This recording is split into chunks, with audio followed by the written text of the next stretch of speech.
You know who I feel real bad for is Indians. Everybody feels bad for Indians. They get dogged openly because everybody thinks they're dead. These motherfuckers are not all dead, all right? With my own eyes, I've seen a gathering of 1,500 Native Americans. They were all gathered in one place. The place is called Walmart in New Mexico. There's Indians everywhere. I'd never seen Indians before. I wasn't even sure if they were Indians. It's fucked up, but I asked one of them. It's not nice, but I seen him in the sports section looking at bows and arrows. I had to say something. Excuse me. I don't mean to be rude. Are you an Indian?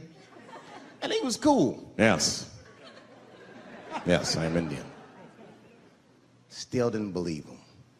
I had to test him to be sure. This is fucked up. But I had a gum wrapper in my pocket, so I balled that shit up and I threw it on the floor. And a single tear came out his eye. I said, oh, shit. I had so many questions. So what tribe are you from? I am a Navajo. I said, word. I studied you in social studies. You're a hunter-gatherer, correct? He said, I guess so. That's what you wish to call it. I said, why? What do you call it? He said, I am an alcoholic.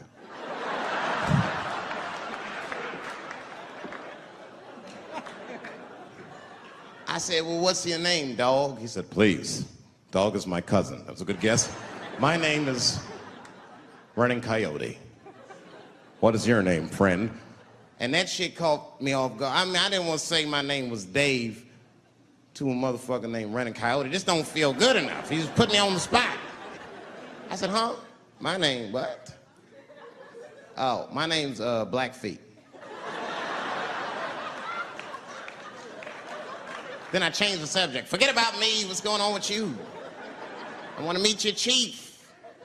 Why don't me, you, and your chief and your friends get together tonight? We could have a real live peace pipe smoking ritual. We need to celebrate, nigga. I thought you were dead. And he set it up. It was beautiful. It was just like I dreamed. We was all sitting around. Them Indians was beating the drum. Some other Indians came out the back with a long blanket that was folded in half and put in front of us. Open that shit up, and on the blanket was a long wooden pipe with feathers. And bags of weed were all over the blanket. Chief walked over.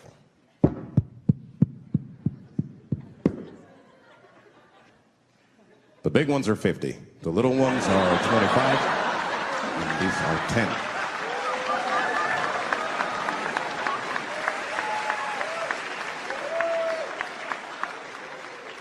Me and those Indians got high as shit. I was baked. I told the chief, we was talking, I cut him off. Time out, chief. Sorry to interrupt. Fucking smashed, man. The weed's too strong. I'm itching. This is PCP. The spirits have got me. Chief, the spirits have got me. And the chief threw some water in my face. Calm down, blackface. Splash. I said, hey, it's Blackfeet, motherfucker. Take it easy.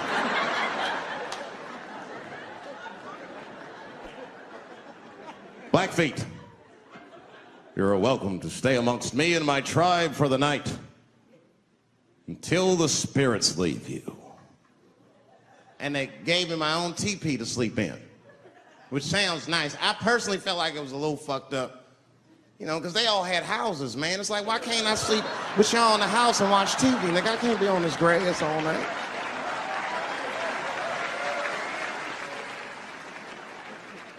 Yeah, Indians is rude, man. Everybody's rude. Indians, they eat nasty food. All they ate was corn and shit. Doritos, I think they call it. That's right. People only see the surface. They see the division in our foods. It's because I eat chicken and watermelon. They think that that's something wrong with me. Let me tell you something. If you don't like chicken or watermelon, something is wrong with you, motherfucker. There's something wrong with you. Where are all these people that don't like chicken and watermelon? I'm sick of hearing about how bad it is. It's great. I'm waiting for chicken to approach me to do a commercial, nigga. I'll do it for free, chicken. It's the least I can do. They make fun of Latin people for eating, what y'all eat? Beans, rice, corn. Listen, that's not a reason to hate a motherfucker, all right? It's funny, but it's not a reason to hate. The only reason these things are even an issue is because nobody knows what white people eat. You've been very good at keeping that shit a secret amongst yourselves. I study white people. You don't know that. I'm writing a paper on you. Not even for school, nigga, just to do it, just to get, I'm just doing this independent research. I'm spending my money, that's why I'm working so hard.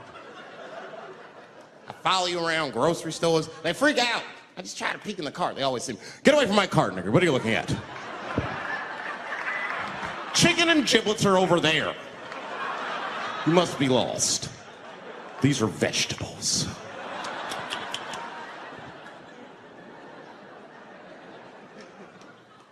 I know what you drink. See how quiet I got?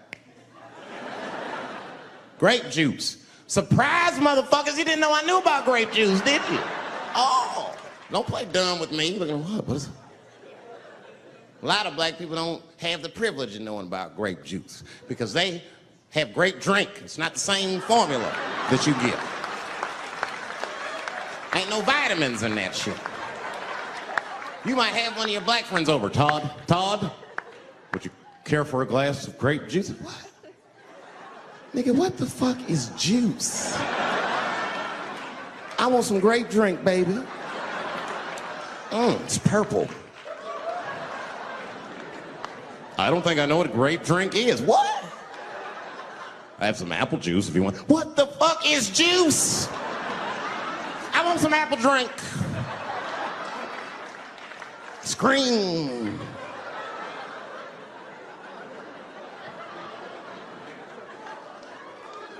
Remember that commercial for Sunny Delight when all the kids run in from outside playing and they all run to the fridge? All right, I got some purple stuff, some Sunny D. As soon as you say Sunny D, all the kids go, yeah! Watch the black kid in the back. If you ever see that commercial again, look at that black kid. He'd be like, I want that purple stuff. That's drink, nigga, that is drink. They want drink. I want all them vitamins, nigga, I wouldn't drink. Sugar, water, purple. That's the ingredient, sugar, water, and of course, purple. It's too fucking much. I got a lot of things to talk about tonight. First of all, I've stopped smoking weed. With black people, you didn't let me finish, motherfuckers. God damn. I'm sorry, black people, to break the news so publicly, but I can't smoke with you anymore. Every time I smoke weed with my black friends, all you talk about is your trials and tribulations. I'm sick of that shit. I got my own problems. That's a waste of weed. I'm smoking weed to run away from my problems, not take on yours. From now on, I smoke weed exclusively with white people. Calm down, motherfuckers. You win by default. You got good weed conversation. All white people talk about when they get high is other times that they got high. I can listen to that shit all night. Dude, remember at Frank's last week? It's fucking smashed, man. And catalogs everything they drink. 2 shots of Jaeger, tequila, 4 bong hits, man, beer, cheeseburger. That shit is great. Only bad part is you cannot pass out around white people. Every time white dudes pass out around each other, they always do some borderline gay shit when the guy's asleep. Frank fell asleep, so he stuck a carrot in his ass and put shaving cream on his balls. Why, motherfucker? Why would you do that to a friend of yours? He trusted you enough to sleep around you? You gonna put a carrot in his ass? Is that nice? I tell you right now, if I put a carrot in a black dude's ass, a nigga will kill you when he wakes up for some shit like that. That is an automatic death sentence on the street. It's a rap for you. I'm gonna kill that motherfucker. I thought y'all was friends, baby. What happened? I fell asleep at his house, right? We was drinking, and I fell asleep at his house, and while I was sleeping, right? I'm just gonna kill that motherfucker, all right? That's all you need to know. And fuck carrots. Gay people have a hard time doing that recently. Here we go. Here comes the deep water. No, recently I've noticed that. I noticed it with that Manny Pacquiao controversy. Yeah, no, it was now in the gay community's defense, Manny Pacquiao said some outlandish shit about gay people. Very, very not nice things that I won't repeat, but there was biblical verses and some analogies to animals. Wasn't a good look. Nike took his shoes immediately, which I thought was a little harsh. A little harsh. You know what I mean? Because he's, just because he's Asian. You know what I mean? Fuck you gonna take shoes off Asian dude to appease a gay dude? You know what I mean? No? You don't know what I mean. But Asian people kind of know what I mean. No? No Asians in the front? No? No, this is what I mean. Okay, look. Okay, you're an Asian dude. No, I say this with no disrespect. But we're all Americans, right? And we can agree that America has a huge body count all over the world, but nowhere more than Asia. Literally, if you look at history, recently, we have bombed the masculinity out of an entire continent. We dropped 2 atomic bombs on fucking Japan, and they've been drawing Hello Kitty and shit ever since. There's a lot of lady boys in the wake of our bombs.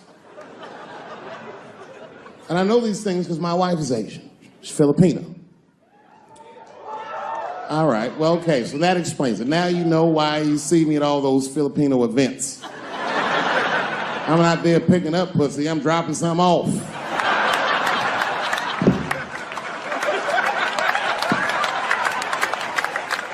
I take my wife to all that shit. I took my wife to see Pacquiao fight Mayweather. We sat ringside, okay? That was a quiet car ride home. That's what that was. But if you know what's popping in the Philippines, you know that they got a whole generation of kids in the Philippines growing up without their mothers. Yes, a lot of women in the Philippines go to the Arabian Peninsula, they come to the United back home, which is still one of the #1 staples in the Philippines economy, money that their expats send back to the Philippines. The men, on the other hand, are left rearing children, twiddling their thumbs, waiting on their wives' checks. These men have been fucking emasculated. And then suddenly, a boxer rises from amongst them and reinstates their manhood with his motherfucking fist. This is not the guy you're supposed to ask, what do you think of homosexuals? He's not your champ. Shit. That's why I don't have a sneaker deal, because if you say something that people don't like, they'll take your fucking shoes off. Road ahead. They've got the longest mental gap to bridge. That's all I'm saying. Because, you know, whenever I see one of them T's on the street, I don't mind them, but I'll be like, man, I miss Bruce. I'm sorry, guys. I'm 42. I remember Bruce Jenner. Before the Kardashians, before all that, this motherfucker was a white American superhero. It was amazing. He was beating Africans at track and field. We'd never seen anything like it. He was on my cereal box growing up. You know how much of that cereal I ate, nigga? I didn't know he was gonna do that.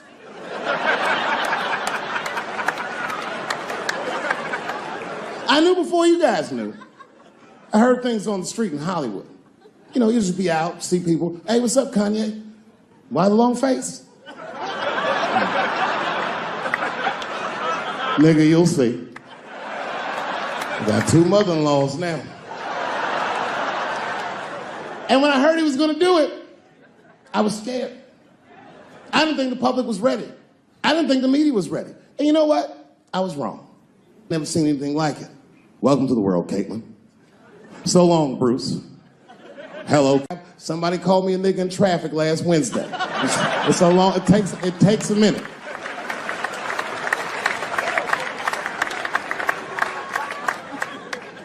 My wife's friend, Stuart, told me that. My wife has a lot of gay friends. Stuart's their leader. She has a lot of gay friends. And I don't like them.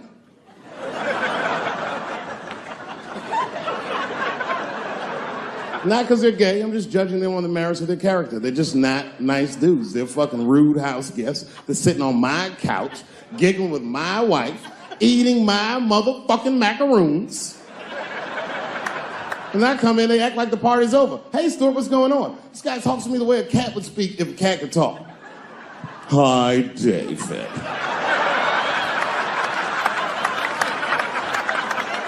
Stuart, what's all the beef, man? What's going on?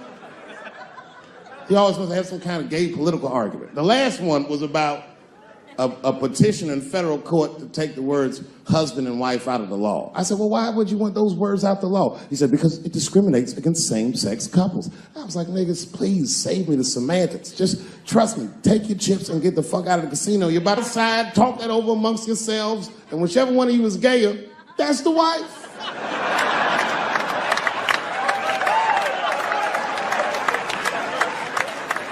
No, Stuart didn't like that. Stuart educates me about this movement, you know what I mean? I didn't even know shit about it. He told me it's called LBGTQ.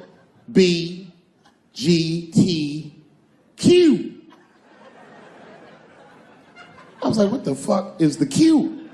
Does that even make sense, Q? Turns out Q is like the vowels. That shit is sometimes Y. It's for gay dudes that don't really know they're gay. You know what I mean? Like prison fags who are like, well, I'm not gay, nigga. I'm just sucking these dicks to pass the time. I'm not G, I'm Q. Ugh.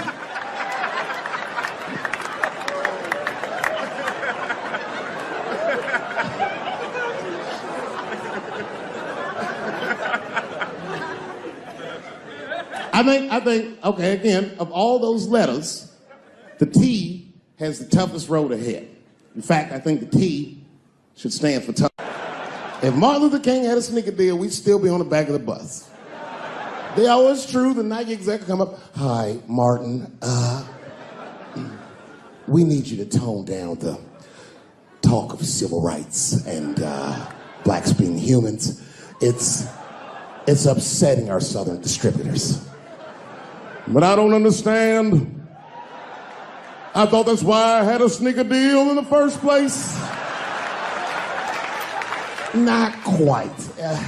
Really, it's a walking shoe, and we like the marching, but try to understand. Fuck that shit.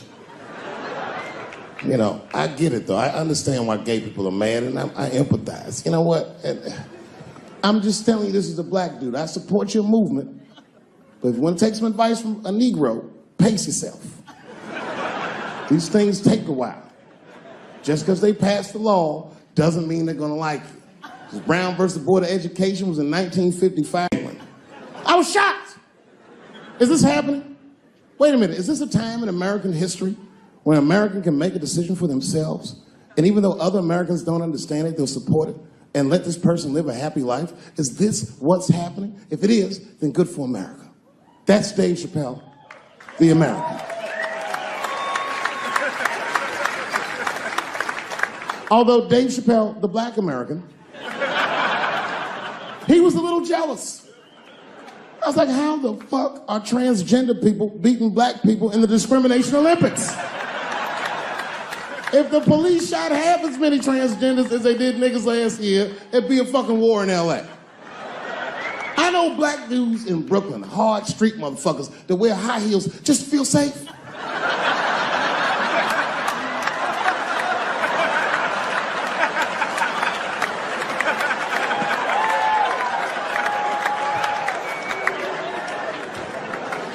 Transgenders are gangsters. I used to do business with a transgender in Hollywood. Man, everybody would be scared of her in the boardroom. She walk in there, newly minted woman, high heels, purse. Shit.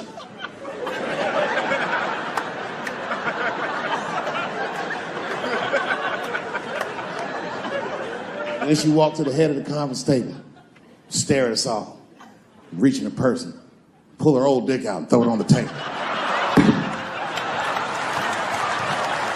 Let's talk business, gentlemen. Ah!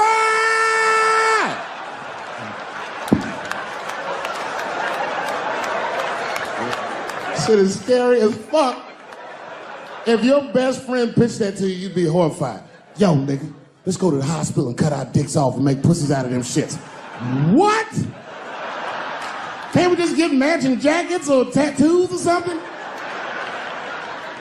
Sure, that's what you want to do? There's only one way to find out, nigga. Wu-Tang, bow, bow. Let's go to the club and trick niggas into fucking us, yeah. You know what I said? That's all I said. First of all, I'll tell you right now what I said.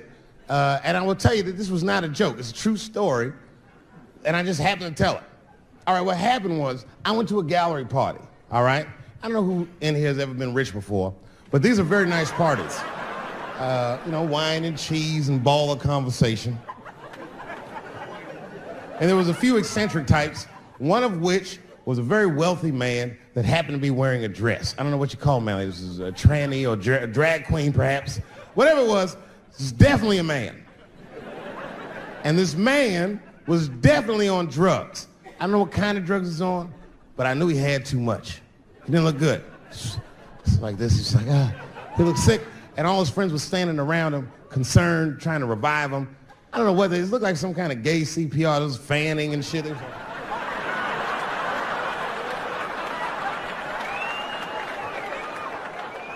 I saw all this from a distance. Now, I should have minded my own business, but I got curious. I was like, oh.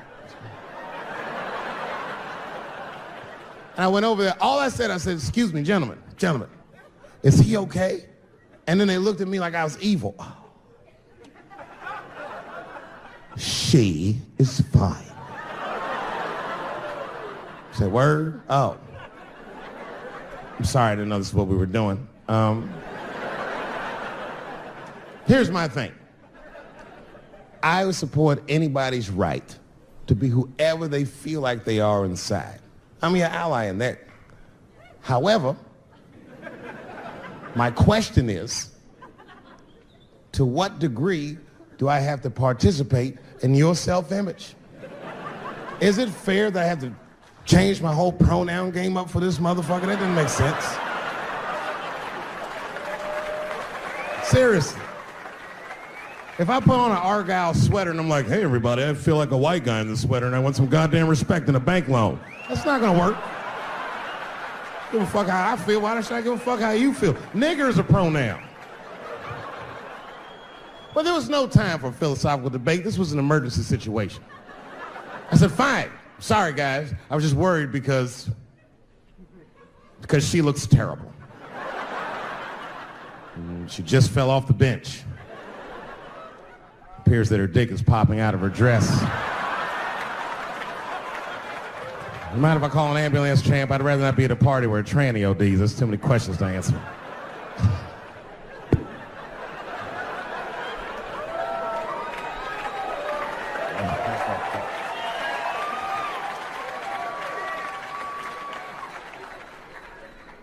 Okay, I've been through this before. I had a friend from high school. Now, in high school, this guy was a thug, right? He was a fucking dope boy. He did it all. He's a wild dude. People used to be very scared of him. And then after high school, word on the street was he'd come out the closet. I personally didn't believe it. I bring him up because last year, he calls me out of the blue like, yo, what's up, man? I got your number from so-and-so. I heard you're going to be in New York doing a show. Could I get some tickets? I was like, fuck yeah, get some tickets, man. How you been? He said, well, we'll catch up at the show, man. But, yo, I appreciate it. I'll see you soon. I said, all right, man, take care. And I was about to hang up, and I couldn't resist. I was just like, hey, nigga, I heard you was gay. What's going on with that?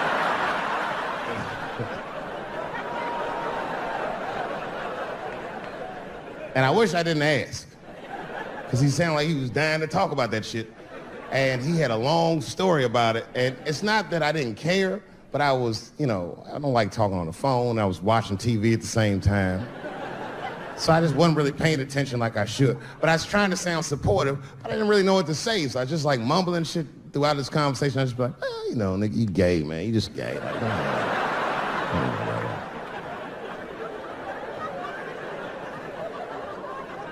This went on for a while, and then finally I had to say something like definitive to get him off the phone. And I was like, hey, man, you know what? Don't let people get you down, all right? And the next time someone tries to make you feel bad about yourself, just remember, everybody fucks funny to somebody.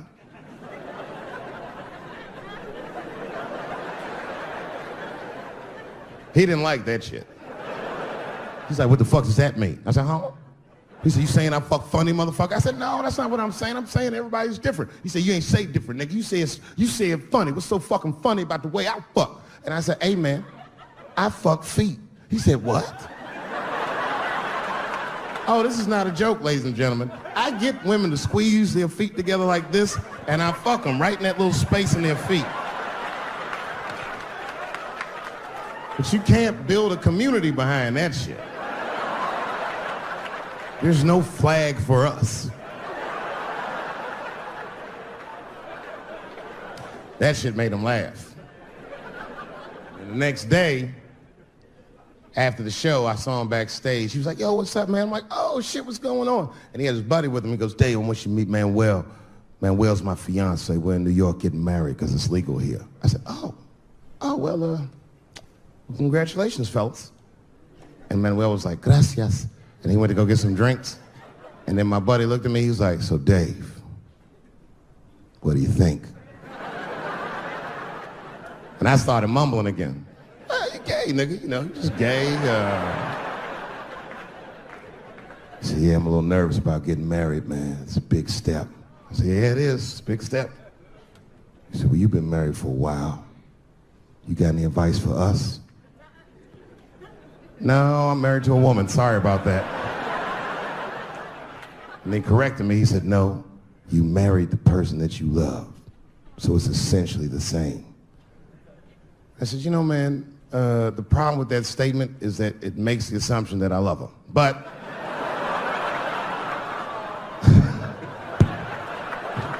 you guys lighten the fuck up. Of course I love my wife. She laughs at this shit. As a matter of fact, she eats and spends this shit. You know what I told him? I told him, I said, you know what you should do, man?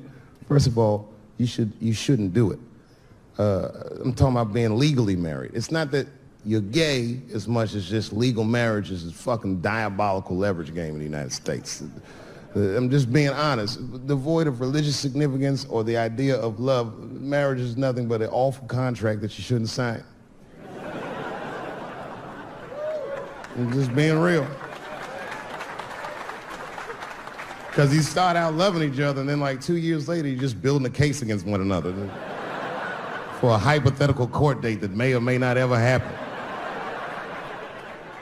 You throw being gay on top of that, that shit is explosive.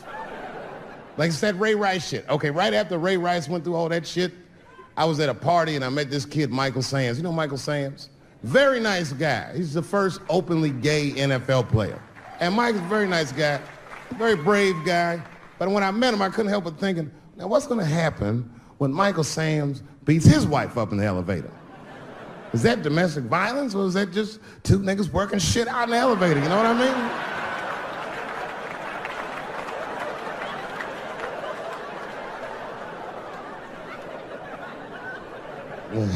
mean? Anyway, I give all married men the same advice, gay or straight. Get a dog. This dog will love you all the time, but she's not going to. It's real talk. I didn't even know about dogs, and my kids got the dog. They brought him home from the shelter, and I didn't even want him. They were like, can we keep him? I said, nope. I said, where'd you even get this dog? They're like, we got him from the shelter. I was like, ugh. Probably something wrong with him. We can't keep him. And then my kids started crying and screaming like the dog had gambling debts. Please, Dad, if you don't let us keep him, they're gonna kill him. I was like, oh. All right, you can keep him. And this dog was a menace. I hated his guts. Then one night I'd smoked a bunch of weed, and I was eating a sandwich, and Baba came over. Baba's a dog. He came over and was staring at me. This will make you very uncomfortable if you're just looking at you usually.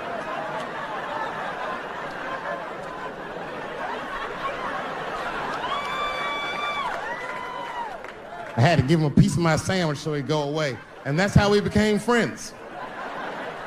Now, if you see me walking down the street with Baba, I ain't got no leash or nothing. He walks right next to me. If I stop, he'll stop. And if I go, he'll go. And all my friends are like, yo, Dave, that shit is dope. How you train Baba to do that shit? I've never trained Baba. I'm just a messy eater. If I drop food and Baba's not around, all I gotta do is call him. Baba! He's a black dude's dog, so he doesn't come right away. He peeks first to see what's going on.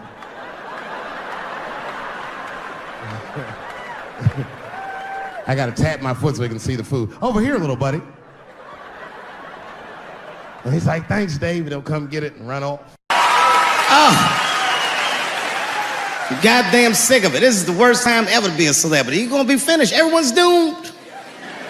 Michael Jackson has been dead for 10 years, and this nigga has 2 new cases.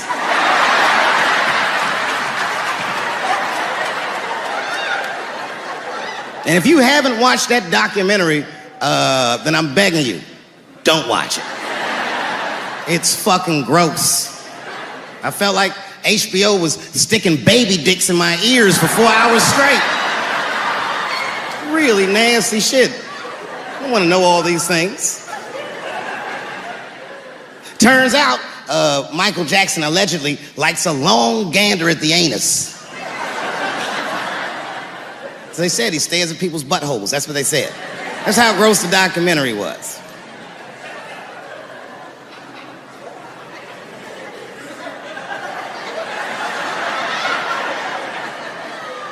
I'm gonna say something that I'm not allowed to say. But I gotta be real. I don't believe these motherfuckers. I do not believe it. But let me qualify the statement. I am what's known on the streets as a victim blamer. You know what I mean? Somebody come up to me like, Dave, Chris Brown just beat up Rihanna. I'll be like, well, what did she do?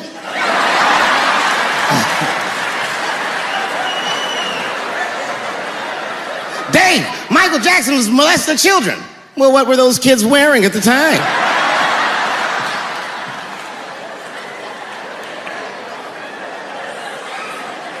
I don't think he did it. But you know what? Even if he did do it, you know what I mean? You know what I mean? I mean, it's Michael Jackson. I know more than half the people in this room have been molested in their lives. But it wasn't no goddamn Michael Jackson, was it? This kid got his dick sucked by the king of pop. All we get is awkward Thanksgivings for the rest of our lives.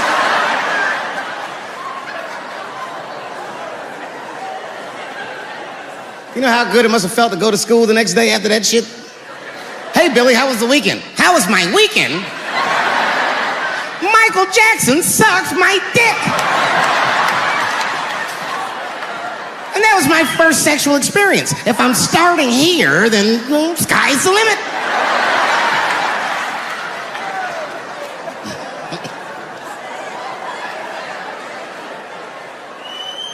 I know it seems harsh, but man, somebody's got to teach these kids. There's no such thing as a free trip to Hawaii. Yeah, he's gonna want to look at your butthole or something.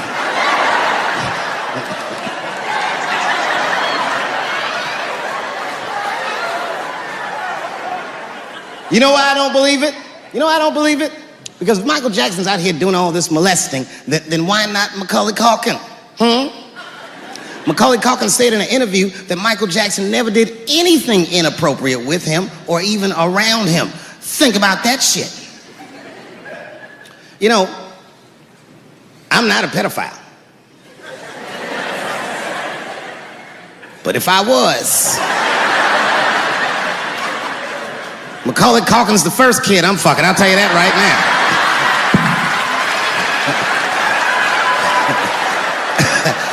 I'd be a goddamn hero. Hey, that guy over there fucks a kid from Home Alone. And you know how hard he is to catch.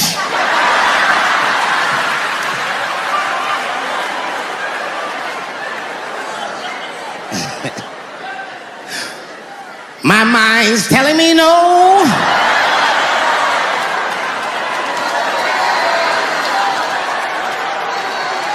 Okay, R. Kelly is different. I mean, you know, if I'm a betting man, I'm gonna put my money on he probably did that shit. I'm pretty sure he did that shit. You know, it's bad, okay? So a couple years ago, I was doing a show in Detroit, and I'm sitting backstage in my dressing room. A friend of mine comes by, this chick, Dream Hampton. Dream tells me, right before I'm going on stage, she goes, Dave, I'm working on a documentary about R. Kelly. Would you like to be in it? And I was like, nah, bitch, I'm cool.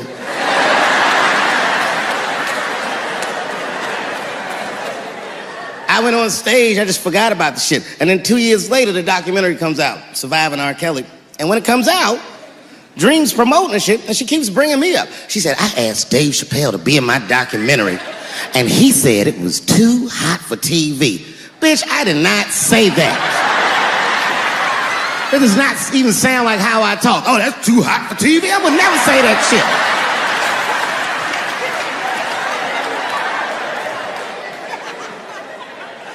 But I'm gonna tell you guys why I wasn't in the documentary. There's a very simple reason, and I cannot stress this point enough.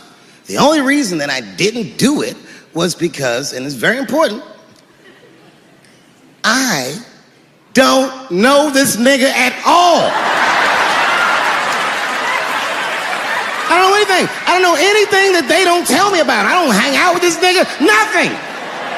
So what the fuck do I gotta be in the documentary for?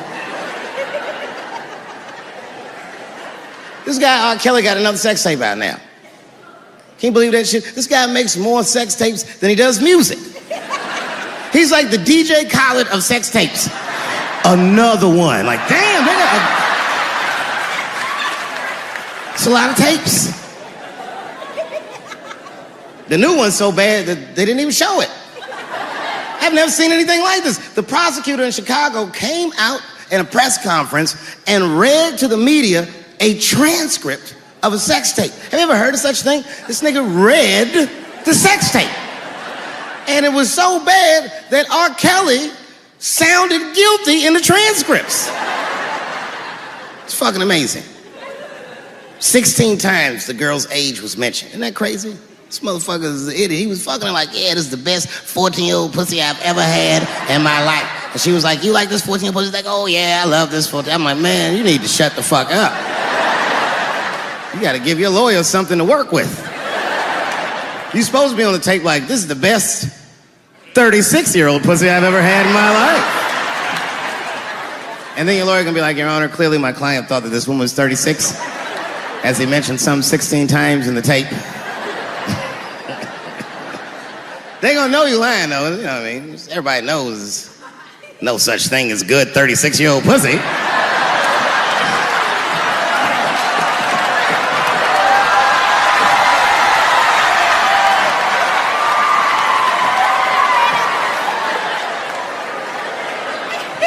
Doesn't matter what I say. And if you at home watching this shit on Netflix, remember, bitch, you clicked on my face.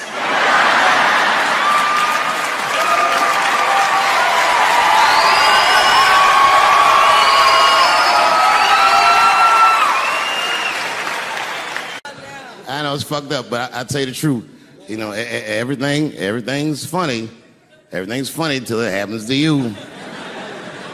3 months. A mere 3 months after that terrible attack that Chris Rock endured, I was on stage at the Hollywood Bowl, and a lunatic jumped out of the crowd and attacked me. Now, I gotta tell you, if it happens to you, you don't even know what the fuck is happening. It was like slow motion. I just looked over. I don't know this nigga. I just looked and said, oh my God, I'm being attacked. And this motherfucker was ragged. He jumped at me. He was like, ah! I'm old, but I'm fast. I caught this motherfucker's head with my hand and pulled his hoodie over his eyes. I can still feel his head in my hand. It was spongy. He had been growing dreadlocks. Not the beautiful dreads that Rastafarians grow. These were accidental LA homeless dreads. This shit had leaves and sticks and bottle caps and shit in it. Some kind of grease. I was like, ugh, like this. And then I fell down. And he knocked me all the way on the ground. And I was like, man, this is a bad situation. I'm like, I don't know if I'm gonna die or what's gonna happen. But in that moment of vulnerability, you know what occurred to me that had never occurred to me before in my life? In that moment, it occurred to me that bodyguards should not wear dress shoes to work. Travis! This nigga Travis came out slipping and sliding on some kind of beautiful loafer and fell flat on his back. I said, oh my God. Now both of us are down. I gotta handle this shit myself. So I popped right back, boom.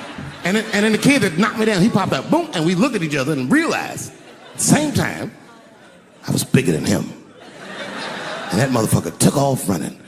And I started to chase him and I said, fuck him. And I picked the microphone up. I said, I'm gonna finish this show now. That's right.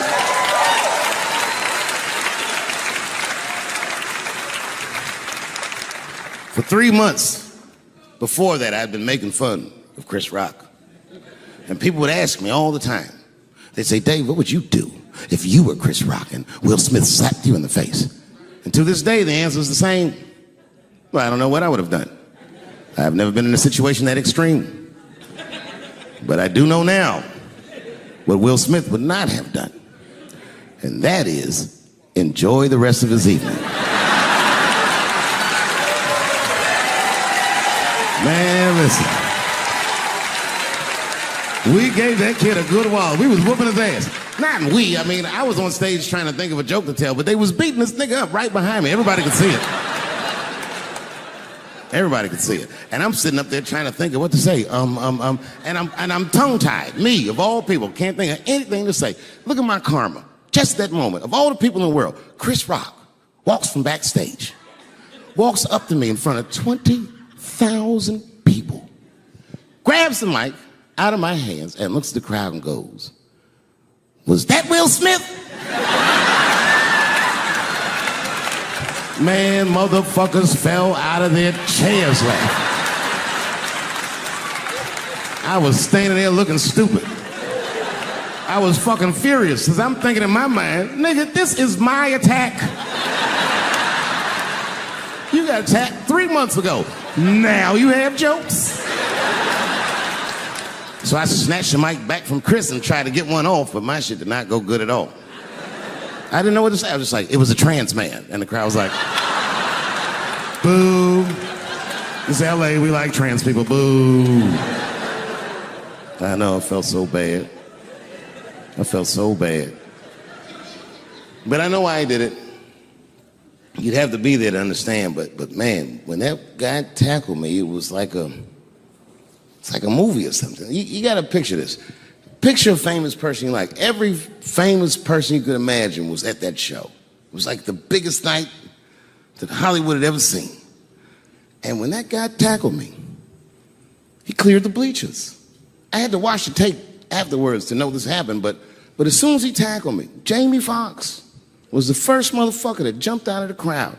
He was wearing a white cowboy hat like he knew this shit was gonna happen to him. Never seen this nigga in a cowboy hat before.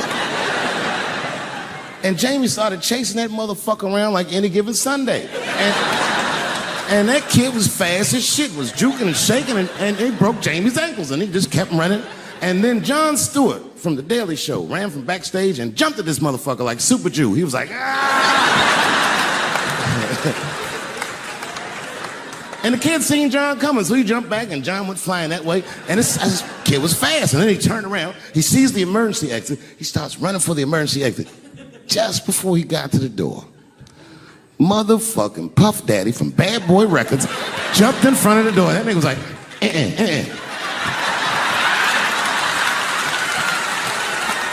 Boy. Puffy got that motherfucker. And then every celebrity just ran out because every celebrity saw themselves in me and they just started beating the fuck out of that kid. And I know Chris was backstage looking like, nobody helped me.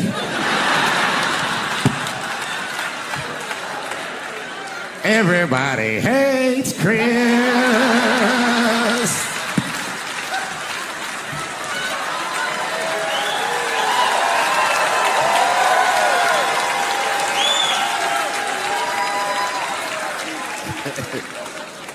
Look, it was way more intense than what you guys might have read. I don't know what you read, but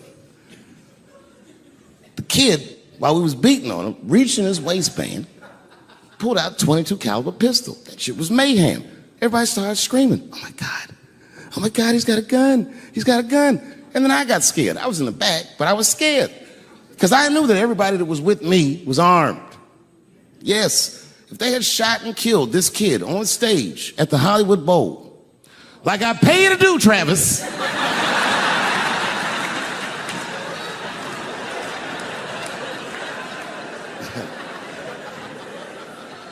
But Travis G'd up. Travis wrestled the gun out of the kid's hand, and then he took it like this and tried to chamber the round, and he couldn't.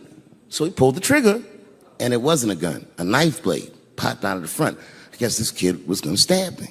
Some scary shit.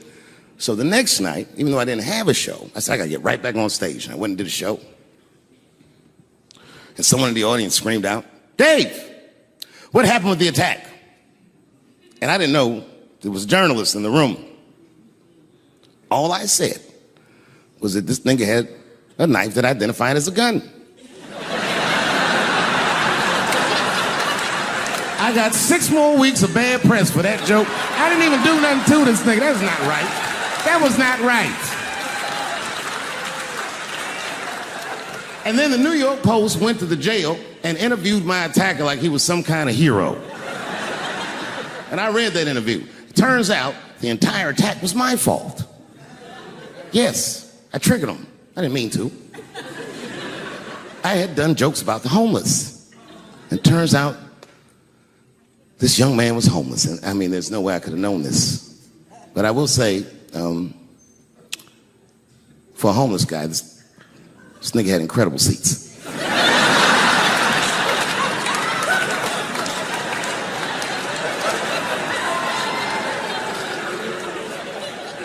Oh, and they said I triggered him because I had done LBGTQ jokes, and it turns out this fella was a bee. That was the headline in the article. It said, Dave Chappelle's alleged attacker is bisexual. I said, alleged attacker? This motherfucker definitely attacked me. I'll show you the tape. He's allegedly bisexual. I'm gonna need to see him suck somebody's dick before I believe the rest of this article.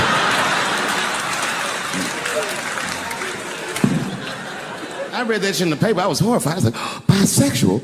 I could have been.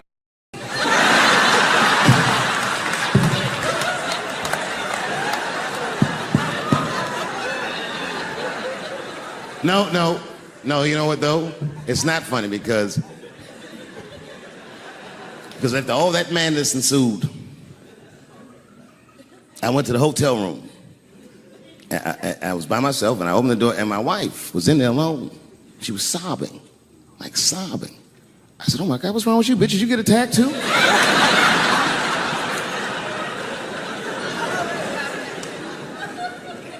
And she's crying. She said, oh my God, David. She said, if you had died tonight, me and the kids would have nothing.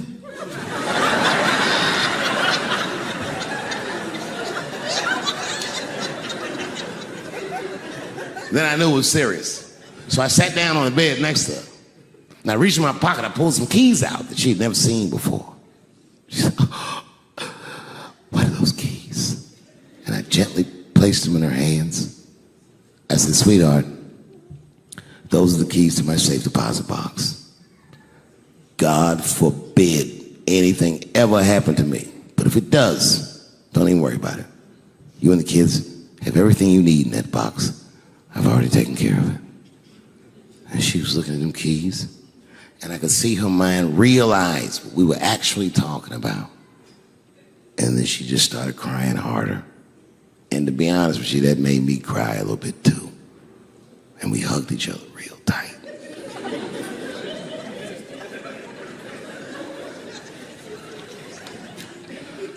Do you know this bitch looked in the box while I'm alive and well? Who does that? Oh my God. And then she was mad at me. She said, God damn it, David, I opened that box. I said, you did? She said, yes, I did. And there was nothing in there.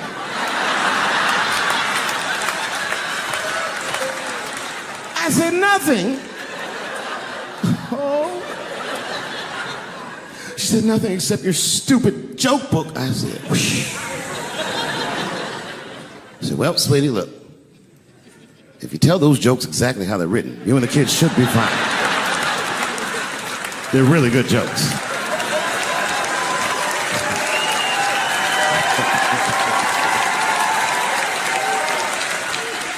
She's like, good jokes? What is this shit? Come join me in my watery grave. No, you gotta roll your throat.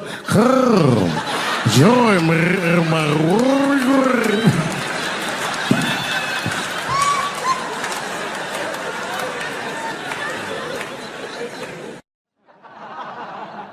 Transgenders are gangsters. I used to do business with a transgender in Hollywood.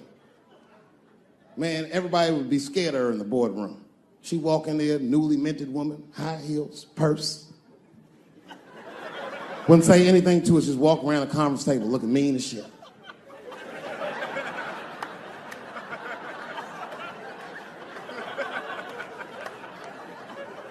And then she walked to the head of the conference table, stare at us all. Reach in the person, pull her old dick out and throw it on the table. Let's talk business, gentlemen. Ah! And sitting next to the bees, all the way in the back seat by themselves, looking out the window, that's the T's. Everybody in the car respects the T's, but everyone also resents the T's. It's not the T's' fault, but everyone in the car just feels like the T's are making the trip take longer. Anything the T's say gets on everybody's nerves. And then the T's don't even say anything bad. They just be in the back talking to themselves. I'm hot. Shut up. Shut the fuck up, okay? Just roll the window down, you bitch. I don't know what you... What? Just said I was hot.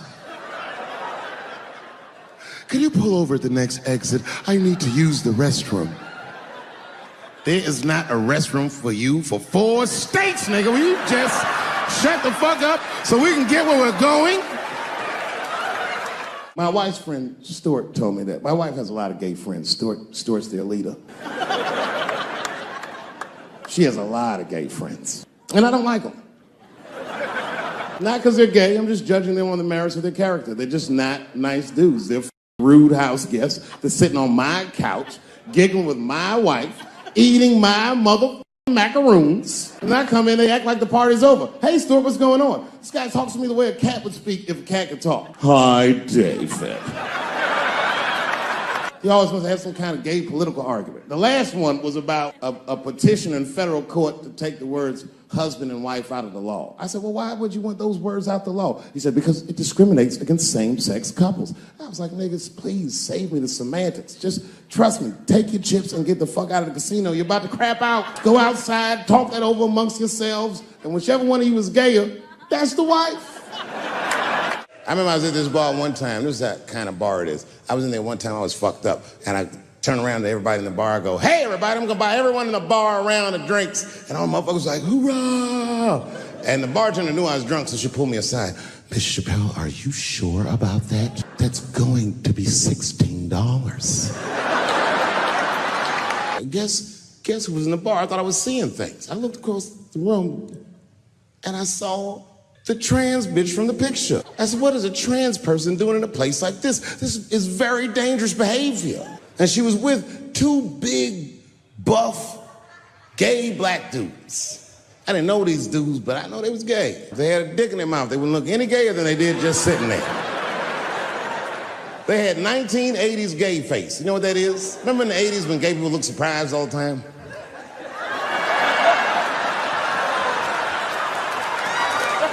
Stuart educates me about this movement, you know what I mean? I didn't even know shit about it. He told me it's called LBGTQ.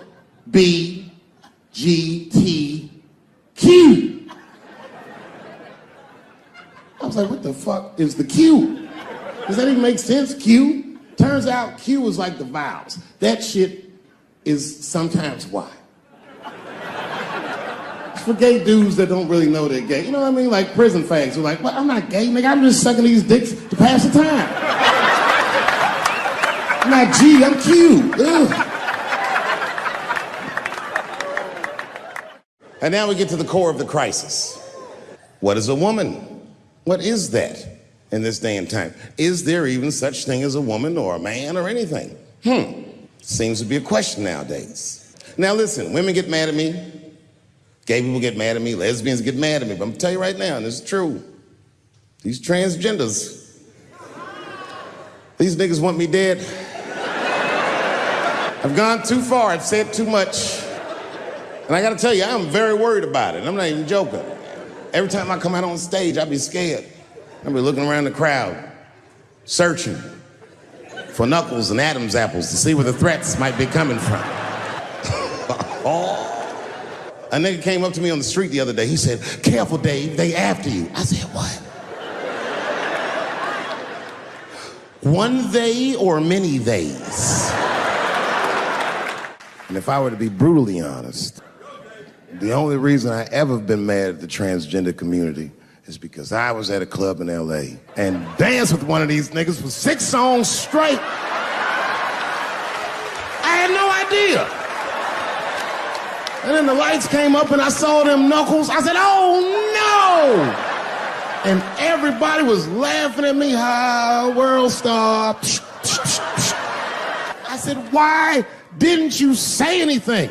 Then I heard that sultry voice. I didn't say anything, Dave Chappelle, because I was having a wonderful time, and I wasn't sure how you'd feel about it. I said, you knew how I'd feel. And she said, I'm going home. I don't want any trouble from you. I said, home? It's only 2 songs left. I mean, we might as well finish the night. And we ended up having breakfast together. Everybody's mad about something. Recently, I got attacked online by some gay bloggers, and it hurt my feelings. I have no problem with gay people, but I fucking hate bloggers. I'm not saying it because this person was gay. They was just acting like a bitch online. They was like mischaracterizing my jokes, trying to make a point off of me, when it's like, yo, I'm your ally, motherfucker. I'm not trying to stop gay people. I got better shit to do. This motherfucker was saying things to try to get gay people to beat me up. Seriously, he was like, Dave Chappelle's jokes. I don't know how he actually talks when he's making his voice up. Dave Chappelle's jokes were an affront to the manhood of all gay men. What the fuck does that mean? I didn't say anything that would allude to gay men not being men. I know you men. In fact, what could be manlier than fucking another guy in the ass? It's the most gangster shit I've ever heard of in my life. I told you I'm not cut out for that. I'm a pussy. I said, I have a superhero idea. He goes, really? I go, yeah, he's a gay superhero. He was like, really? What's it called? Huh? Oh, it's called Same Hero, New Boots. It's about a gay sous chef in San Francisco. He gets bit by a radioactive rat on his shift when he's taking out the trash, and is blessed with powers beyond his wildest dreams. Supersonic, gay kind of powers. And he starts saving everybody in San Francisco. But at first, he only saves gay people. Later, he saves everybody, and the whole city just falls in love with him. The only problem is, no one remembers him when he saves them. Well, I don't understand. Why wouldn't they remember him? I said, because, dummy, he's gay. He keeps changing his outfit. People come up, thanks for saving, mister. What's your name anyway? And he's like, same hero, new boots and emotions. You think I hate gay people, and what you're really seeing is that I am jealous of gay people. Oh, I'm jealous. I'm not the only black person that feels this way. We blacks, we look at the gay community and we go, God damn it, look how well that movement is going. Look how well you are doing. And we've been trapped in this predicament for hundreds of years. How the fuck are you making that kind of progress? I can't help but feel like if slaves had baby oil and booty shorts, we might have been free 100 years sooner, you know what I mean? If Martin Luther King was like, I want everybody to get up on them floats, get your bodies good and shiny. The only reason I ever been mad at the transgender community is because I was at a club in LA and danced with one of these niggas for 6 songs straight. I had no idea. And then the lights came up and I saw them knuckles. I said, oh no! And everybody was laughing at me, how world stopped. I said, why didn't you say anything? Then I heard that sultry voice. I didn't say anything, Dave Chappelle, because I was having a wonderful time, and I wasn't sure how you'd feel about it. I said, you knew how I'd feel. And she said, I'm going home. I don't want any trouble from you. I said, home, it's only 2 songs left. I mean, we might as well finish the night. And we ended up having breakfast together. I'll grow up, that doesn't make me gay. I just titty fucked her.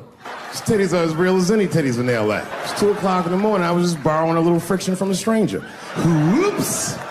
And they've canceled people that are more powerful than me. They canceled J.K. Rowling. My God, J.K. Rowling wrote all the Harry Potter books by herself. She sold so many books, the Bible worries about her. And they canceled her because she said in an interview, and this is not exactly what she said, but effectually, she said gender was a fact. And then the trans community got mad as shit. They started calling her a TERF. I didn't even know what the fuck that was. But I know that trans people make up words to win arguments. So I looked it up. TERF is an acronym. Stands for Trans Exclusionary Radical Feminists. This is a real thing. This is a group of women that hate transgender. They don't hate transgender women, but they look at trans women the way we blacks might look at blackface. It offends them. Like, ooh, this bitch is doing an impression of me. I came in the club minding my own business, and a woman came up to me. She goes, oh my God, Dave Chappelle. And I was just being reciprocally nice. Hey, miss, how are you? Blah, blah, blah. Benign talk, nothing to it. And all of a sudden, this lesbian fellow stepped between us. Hey, nigga, that's my girl. I said, yo, my man, back up like that. She said, I ain't backing up off shit, nigga. That's my girl. I said, bro, you're gonna have to give me 3 feet like this. She said, stop calling me a man, motherfucker. I'm a woman. I said, what? And then I looked deep in this nigga's cheekbones. I said, oh my God, you are a woman. It was just too much for me to even wrap my mind around. But I tell you what, I unballed my fist immediately, and I softened my posture so that she would know she's in no danger. I even changed the tone of my voice. I said softly, sweetly, like a pimp might say. Bitch, I'm about to slap the shit out of you. You know, that's just my grandmother used to sing that when she cleaning up. That's real spiritual. Black work song. Not everybody know about that. I know. See, white people, you guys might whistle when you work. You dig? But that's how you can tell what kind of work we're actually doing.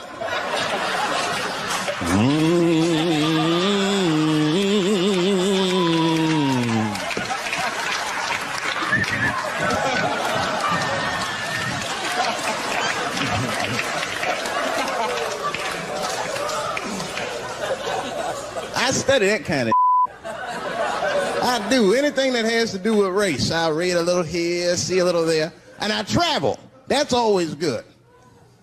Traveling has made me a racism connoisseur, if you will. You know, it's different from region to region. Anyone ever been down south? So you guys know what I'm talking about. Now, the racism down there is just... it's perfect. It's due to a perfection. It's comfortable, it's out in the open. There are no secrets in Mississippi. Everybody knows the deal. Morning, nigga. Morning, sir.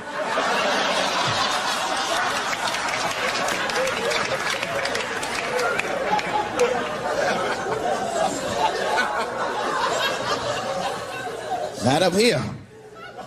You hit the big cities, man. It's different. It's always a secret. And we should do like them. We should keep our shit out in the open, then a little. I mean, with limits. You don't want to say whatever comes to your mind. That might be a little much.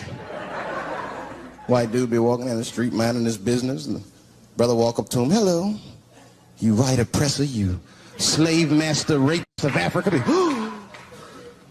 Why, hello, my big lip spear chucking friend. Touche, honky. So, Whitey, what did you do today, huh? Oppress a new land and make the people there Christians against their will?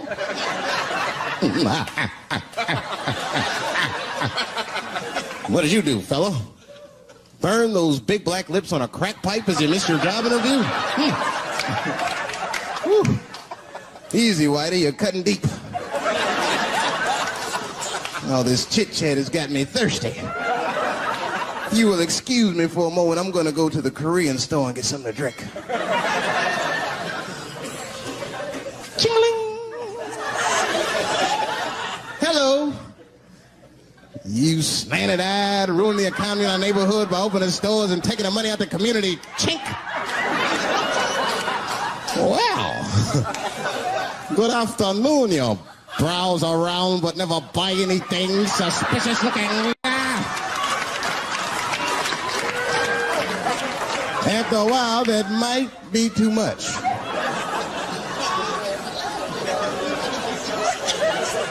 But you can't help it. If you're an American, you're a racist. We brought up from the beginning to think in generalizations. We never look at the individual. We rarely look at the individual. I'm a racist. I know I'm a racist. You know how I know? The other day I caught myself being racist against myself. There's so much going on, I got mixed up. Forgot whose team I was on.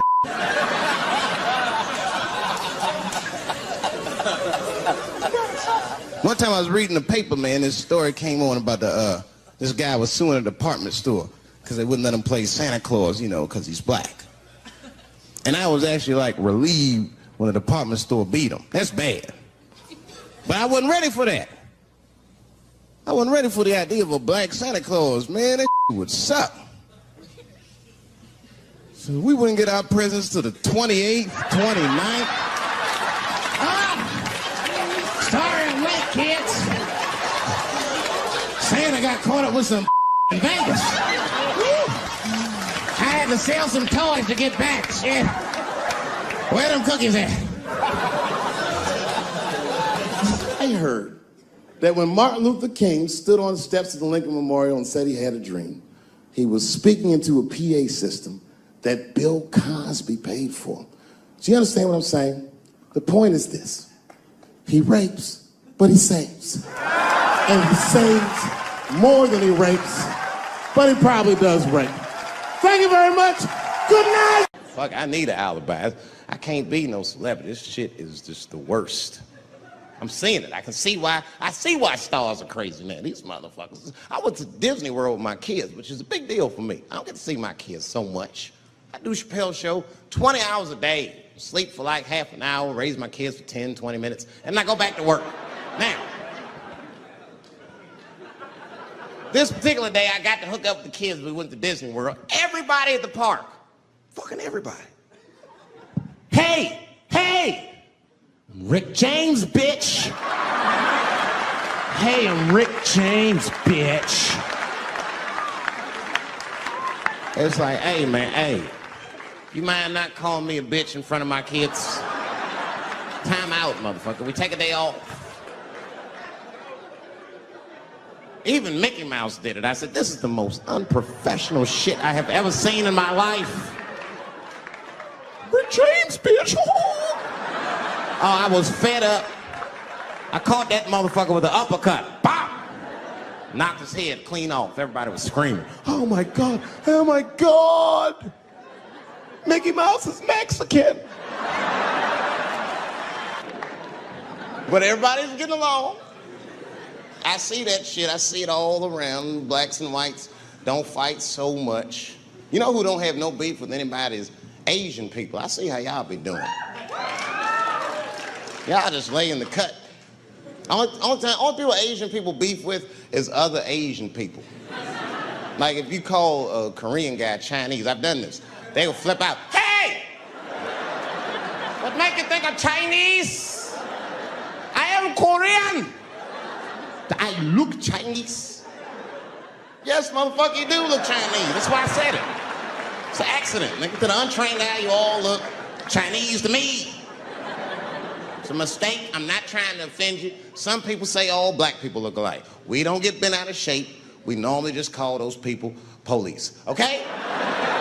Just learn to live with it. I am not saying that to say that trans women aren't women. I am just saying that those pussies that they got, you know what I mean? I'm not saying it's not pussy, but that's like beyond pussy or impossible pussy. You know what I mean? It tastes like pussy, but that's not quite what it is it? It's not blood, that's beet juice.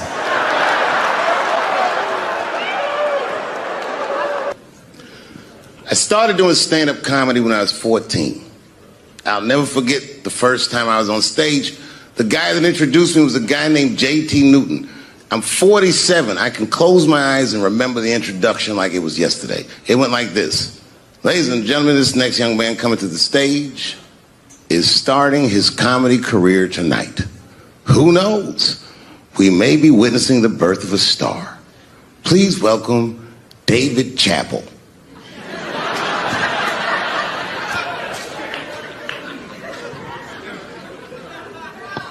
From the first time that I ever held a microphone, I was sure this was it. I knew I was home. I knew I had found my thing.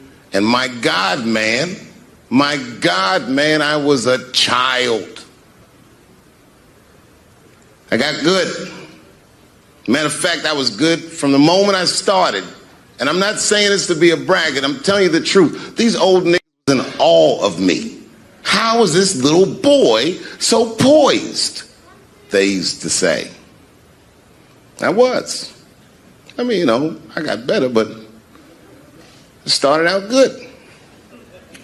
About a year into it, when I was 15 years old, I had written a joke during the AIDS epidemic about having a Goodyear condom. Something, I don't even remember the joke. Something about an industrial strength condom by Goodyear. I just remember all the comedians really liked that joke. And there was an older comedian. And he came to me one night after the show, after he saw the joke, and he said, listen, I got an audition at another comedy club, and I was wondering, do you mind if I do that joke? I just want to borrow it. Now, I'm a kid. I don't know any better. I'm like, borrow it? Well, I guess, sure, if it'll help your career. I let him do the joke. And then weeks later, I was waiting to go on at a comedy club, and he went on before me, and he did the joke. And after the show, I pulled him aside and I said, hey, man, I don't mind you borrowing my jokes, but you got to give them back. He said, oh, I forgot to ask you. He goes, let me buy that joke from you for $50. And I said, man, I'd do it, but I'm just starting out. I need all the material I can get. The idea being that the more material I can accumulate, the faster I'll be able to make money for my work. I said, I can't do it. I want my joke back. I'll never forget this. Remember, I was a 15-year-old child. This guy was a grown-ass man. He stood up over me so I could see how big he was. And he said to me, really? I can just take it. And he did. I got scared because I was a child. But I never forgot that. I never forgot that. I was 15 years old. I'm 47 now. I think about this guy all the time. When I look at my own kids and I see how young and innocent they are, I can't believe someone did that to me. And I don't think about it every day because that was the worst thing that happened to me. I think about it every day because that was the first time that someone ever did that to me. But in my career, it has happened many, many times since, where someone would intimidate me or scare me and take something that I believe was mine. I'll tell you another story. Now I'm 18 years old. I'm living in New York City, and I just finished my first road tour, which was a very difficult tour. I'll spare you the details. Now I'm back in New York, but my rent is paid, thank God. And I have $60 to my name, and a woman that I had met in Pittsburgh, a bad Dominican bitch,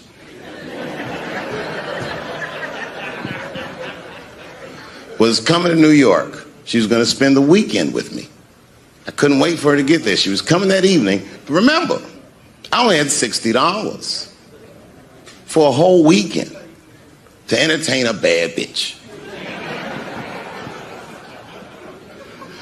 Now I'm walking through Greenwich Village, and I see something I've never seen before.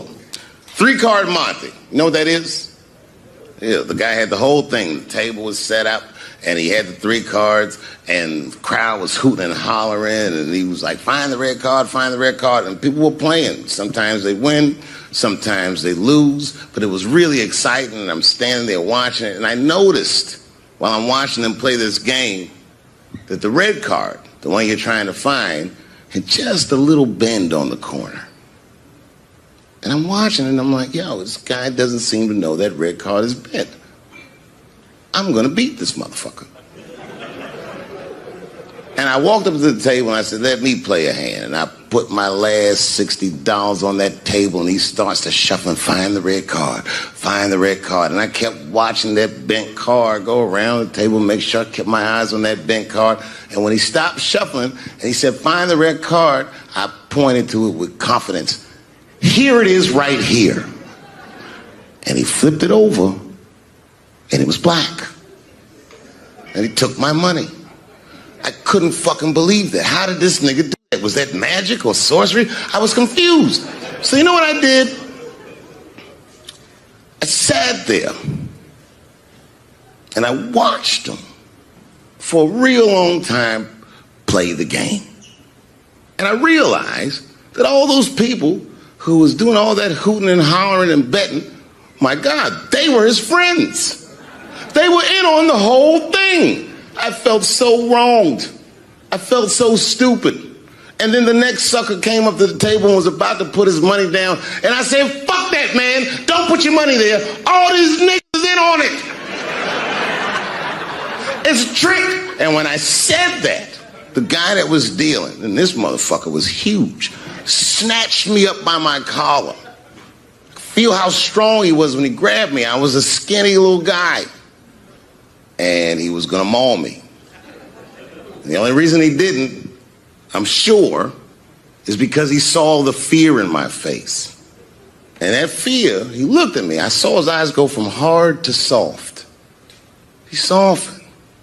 Then he looked at me like the way a father would look at a child. And he said to me, young man, don't ever come between a man and his meal. I never forgot that either. Most have to run the streets for years to learn a lesson that profound. It took me 2 seconds. Never get between somebody and their paper. Taking a man's livelihood away from him is akin to killing him. Look, it was way more intense than what you guys might have read. I don't know what you read, but the kid, while we was beating on him, reached in his waistband, pulled out a .22 caliber pistol. That shit was mayhem. Everybody started screaming, oh my God, he's got a gun. He's got a gun. And then I got scared. I was in the back, but I was scared. Because I knew that everybody that was with me was armed. Yes, if they had shot and killed this kid on stage at the Hollywood Bowl, like I pay you to do, Travis,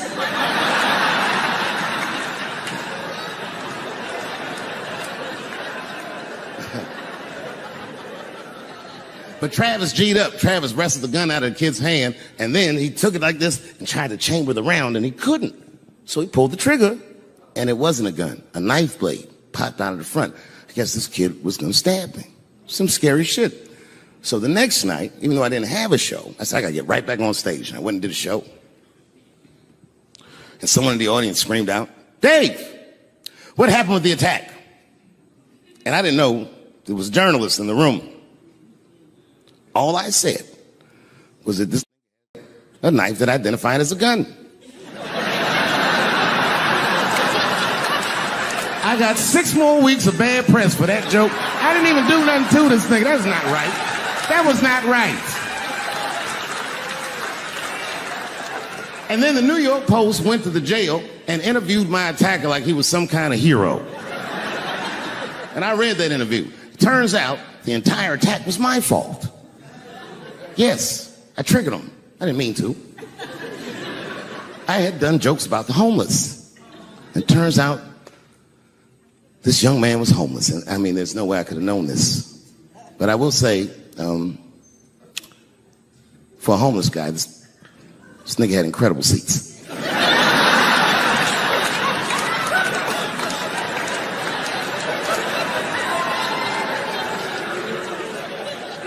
Oh, and they said I triggered him because I had done LBGTQ jokes, and it turns out this fella was a bee.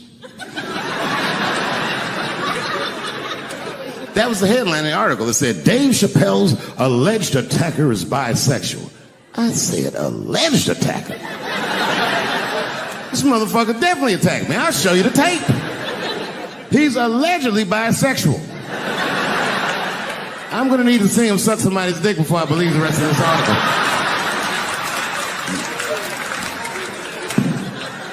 I read that shit in the paper. I was horrified. I said, oh, bisexual? I could have been.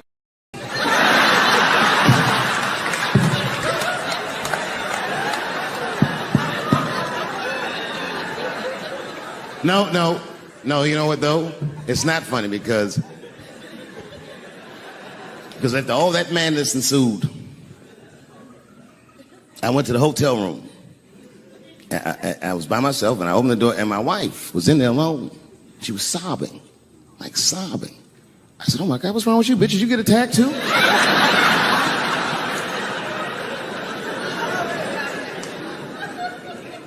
And she's crying, and she said, oh my God, David. She said, if you had died tonight, me and the kids would have nothing.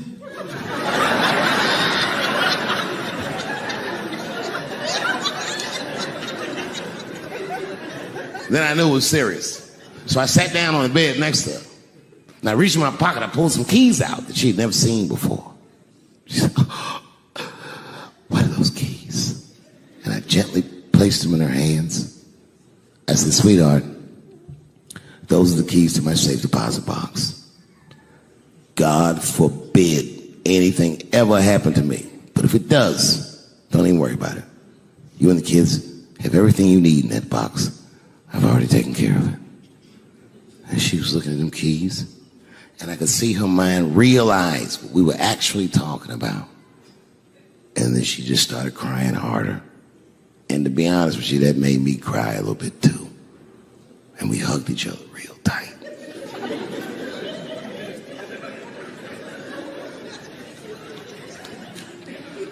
Do you know this bitch looked in the box while I'm alive and well? Who does that? Oh my God. And then she was mad at me. She said, God damn it, David, I opened that box. I said, you did? She said, yes, I did. And there was nothing in there.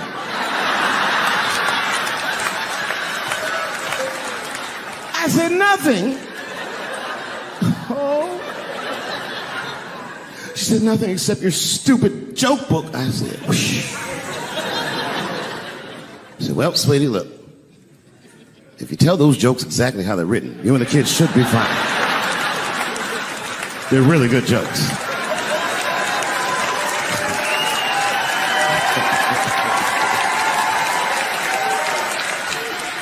She She's like, good jokes? What is this shit? Come join me in my watery grave. No, you gotta roll your throat. Join me in my watery grave.